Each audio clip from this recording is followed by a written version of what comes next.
وبتبقى موجودة على الفطار وبنحتاجها دايما في شهر رمضان.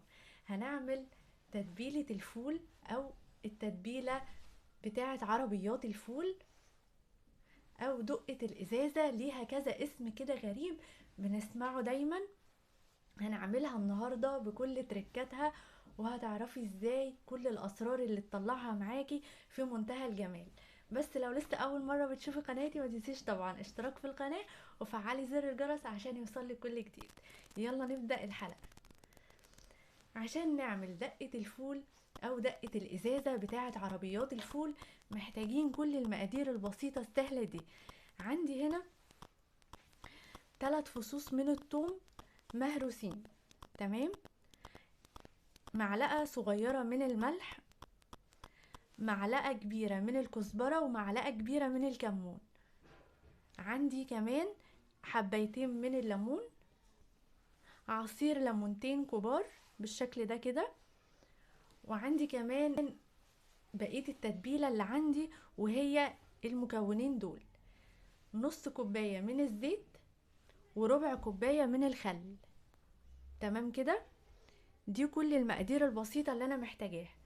عندي كزبرة، كمون، ملح، توم، ليمون، خل، وزيت. حابين طبعا تضيفوا رشة صغيرة من الشطة اللي هو الفلفل القرناطي الحراق، براحتك جدا. مش عايزة تضيف الشطة، تمام، الشطة طبعا اختيارية. لو عايزاها على الوصفة حطي مثلا ربع معلقة صغيرة كده، بتديها تطعيمة لذيذة قوي. كمان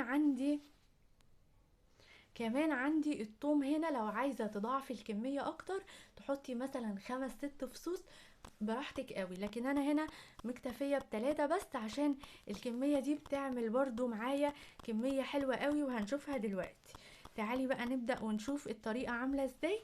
بولة صغيرة كده، وهبتدي انزل بكل المقادير اللي عندي اول حاجة الثوم،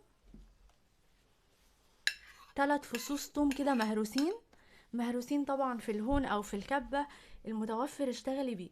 وعندي معلقة من الملح، والملح لو عايزة تزوديه او تقلليه ده بتاعك طبعا.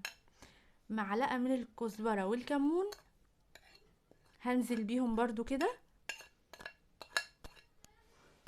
وهاخد الخليط الحلو ده وهبتدي ان انا امزج فيه او اقلبه كويس قوي.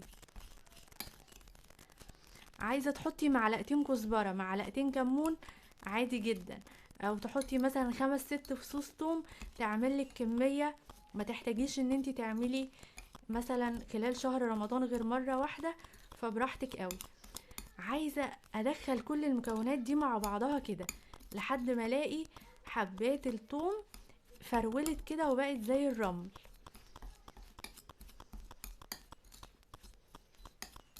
كل ما تقلبيها اكتر ريحة الثوم بتبان في التتبيلة. نقلب معلش، هي بتاخد مثلا دقيقتين 3 بس، هتاخدي طعم في الاخر حكاية جدا، لحد ما تحسي ان الثوم اتهرس اكتر. ونزل المية كده على الكمون هتلاقيه اتبل يعني، تمام اهو. هنيجي هنا بقى لبقية المكونات التانية. عندي مجات شاي من اللي هي الصغيرة عارفينها، كوباية من الزيت،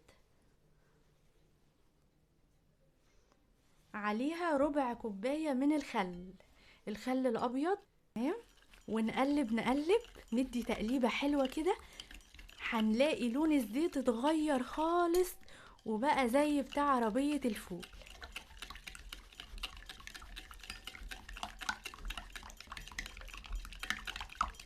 تمام. عايزة اقولك معلقة صغيرة من الدقة دي بتحول طبق الفول معاكي في حتة تانية خالص. هننزل يكون الليمون طبعا كبير ومليان مية عشان ناخد العصارة الجميلة، وتركيز الثوم كده الليمون يبقى باين قوي. شايفين؟ نعصر جامد عشان انا عايزة طعم الليمون يبقى ظاهر في التتبيلة. عايزة بالعصارة لو عندك متوفر مفيش مشكلة. وممكن طبعا تزودي الليمون زي ما انتي عايزة. عصرت الليمون بتاعي وبدأت ان انا اقلب في المكونات الحلوة دي لحد ما تكون عندي الخلطة الجبارة الجميلة ديت. شايفين شكلها تحفة جدا. هنجيب بقى اي ازازة عندنا، بلاستيك او ازاز، وفي هنا القمع اللي هو بيبقى بالشكل ده كده. تمام. هنبتدي نصب الخليط في الازازة. تمام. بالطريقة هنزل بالخليط كله. عايزين طبعا زي ما قلتلك كمية الثوم لو هتزوديها عن 4 فصوص هتبقى الطعم مركز جدا. احلى تتبيلة لطبق الفول. شايفين الشكل عامل ازاي من جوه. هنغطي كده وهنبتدي نرج طبعا كويس جدا لحد ما الاقي كل التتبيله اتخلط. هتجيبي طبق الفول بتاعك الحلو بعد ما يتسخن وتنزلي بمعلقه صغيره كده حلوه من التتبيله الجميله دي، وهتنسي اي طبق فول تاني عملتيه. مش مكلفانا حاجه، مقاديرها موجوده في البيت، سهله جدا، سريعه، خفيفه، بتحتاجيها في شهر رمضان وكمان على السحور كل يوم، حاجه لا غنى عنها.